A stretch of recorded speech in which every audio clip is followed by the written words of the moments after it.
So ఈ neuro సమస్య ఉన్నప్పుడు మతిమరుపు అనేది వచ్చే అవకాశం ఉందా? వస్తే అసలు ఏ స్టేజ్‌లో వస్తుంది మేడం? మతిమరుపు ఈ మధ్య కాలంలో ఈవెన్ పిల్లలు మన యంగ్ ఏజ్ గ్రూప్‌లో కూడా చూస్తున్నాము. ఎందుకు అనంటే పూర్తిగా మెదడును వాడడం మానేశారు. సో బైక్‌ని ఎట్లయితే వాడకుండా పక్కన పెడితే అది తుప్పు పట్టిపోయి పనిచేయదో మన బ్రెయిన్ కూడా అలాగే అయిపోయింది. చిన్నప్పుడు అంటే మనకి ట్రైనింగ్ ఎట్లా ఇచ్చారు? ఒక టేబుల్ గుర్తుపెట్టుకోవాలంటే టక అవన్నీ కొన్ని బండ గుర్తులు పెట్టుకొని మెమరైజ్ చేయడం, లేదంటే ఒకళ్ళ ఇంటి అడ్రస్ గుర్తు పెట్టుకోవాలంటే, ఒకళ్ళ ల్యాండ్ లైన్ ఫోన్ నెంబర్ గుర్తుండాలంటే అన్ని మనకి నోటికి వచ్చేసేవి. ఇప్పుడు ప్రతిదానికి సెల్ ఫోన్ మీద డిపెండ్ అవుతున్నాం. సో సెల్ ఫోన్ మనకి క్లాక్ కావచ్చు, డైరీ కావచ్చు, డిక్షనరీ కావచ్చు, ప్రతిదీ దాని మీద డిపెండ్ అయ్యేసరికి మన బ్రెయిన్ ని మనం క్రియేటివిటీకి స్టోర్ చేయడానికి అసలు వాడట్లా. దానివల్ల మతిమరుపు అనేది తొందరగా వచ్చేస్తుంది. చిన్న పిల్లల దగ్గర నుంచి వన్ సైడెడ్ కమ్యూనికేషన్, టీవీ చూడడం, యూట్యూబ్ చూడడం అనేది అది మాట్లాడుతుందే కానీ మనం మాట్లాడే అవసరం కానీ రాదు. దాంతో మన బ్రెయిన్ స్టిమ్యులేట్ చేయడానికి మర్చిపోతున్నాం. ఓకే, అందుకే ఈవెన్ పిల్లలు కూడా తొందరగా మర్చిపోతున్నారు. ఏది జ్ఞాపకం ఉండట్లేదు, అన్ని మర్చిపోతున్నారు అని పిల్లల్ని తీసుకొస్తూ ఉంటారు. దానికి ఒకటే మార్గం ఏంటంటే train your brain. Okay, so మనం ఎంత బాగా ట్రైనింగ్ ఇస్తే బ్రెయిన్ అంత షార్ప్గా పనిచేస్తుంది. 2, ఎల్డర్లీ పీపుల్ పాపులేషన్ ఎక్కువైపోయింది. ఒకప్పుడు సైన్స్ డెవలప్ అవ్వక ముందర, మెడిసిన్స్ లేనప్పుడు రకరకాల జబ్బులతోటి త్వరగా మరణించేవారు. సో అలాగని హెల్దీ పాపులేషన్ కూడా ఉండేవారు.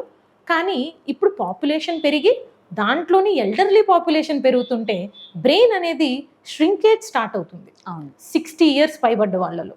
సో వాళ్ళలో సెనైల్ డిమెన్షియా లేదా ఆల్జిమర్స్ డిమెన్షియా ఇవన్నీ కామన్గా వస్తూ ఉంటాయి. కొన్ని neuro degenerative diseases, Parkinson's disease, stroke వలన ఇలా కూడా మెమరీ లాస్ అవ్వచ్చు. ఇవి కొన్ని సీరియస్ కాజెస్ అయితే కొన్ని ట్రీటబుల్ కాజెస్ కూడా ఉంటాయి.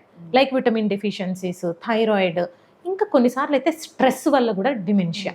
అంటే మనం మల్టీ టాస్కింగ్ చేయాలని ట్రై చేస్తూ ఇంపార్టెంట్ మిస్ అయిపోతూ ఉంటాం. అది సర్వసాధారణం. అలా కాకుండా మనం మెమరీని ఇంప్రూవ్ చేసుకునేలాగా, కాన్సన్ట్రేషన్ పెరిగేలాగా ఒక డైరీ మెయింటైన్ చేసుకొని అన్ని నోట్ డౌన్ చేసుకోవటం, మెడిటేషన్ చేస్తూ కొన్ని మెమరీ గేమ్స్, పజిల్స్ లాంటివి ఆడుతూ ఉండడం, మెమరీని ఇంప్రూవ్ చేసుకునేలాగా మన బ్రెయిన్కి న్యూ స్కిల్స్, టాస్క్స్, లాంగ్వేజెస్ లేదంటే ఆర్ట్ నేర్పించాలి. ఇలాంటివి చేస్తూ ఉంటే డెఫినెట్లీ మెమరీ లాస్ మనల్ని ఎఫెక్ట్ చేయకుండా మనం కాపాడుకోగలుగుతాం.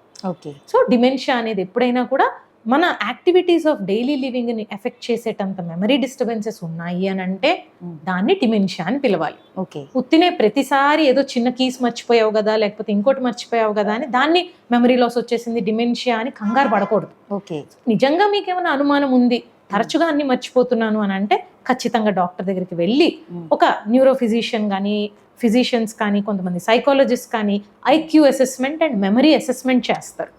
అవి చేసినప్పుడు ఆ స్కేల్ ద్వారా నిజంగానే మీకు అంత డిమెన్షియా ఉంది అని కనుక డయాగ్నోజ్ అయితే దానికి కారణాలు ఏంటో కనిపెట్టామనుకోండి, రివర్స్ చేయగలిగే డిమెన్షియాస్ ఉంటాయి. ఓకే, ఆటో ఇమ్యూన్ డిమెన్షియాస్ అని అవి. సో వాటికి ట్రీట్మెంట్ చేసుకుంటే మీ మెమరీ మీకు వెనక్కి వచ్చేస్తుంది. ఓకే, అలా కాకుండా పర్మనెంట్ డ్యామేజ్ ఏదైనా బ్రెయిన్కి జరుగుతోంది అని అంటే మాత్రం దాన్ని ప్రివెంట్ చేయడానికి, స్లో డౌన్ చేయడానికి మార్గాలు ఉంటాయి, అవి మనం ఫాలో అవ్వచ్చు. ఓకే, హాయ్ ఎవ్రీవన్, నేను మీ Vedika. Please subscribe to Golgo Health. Don't forget.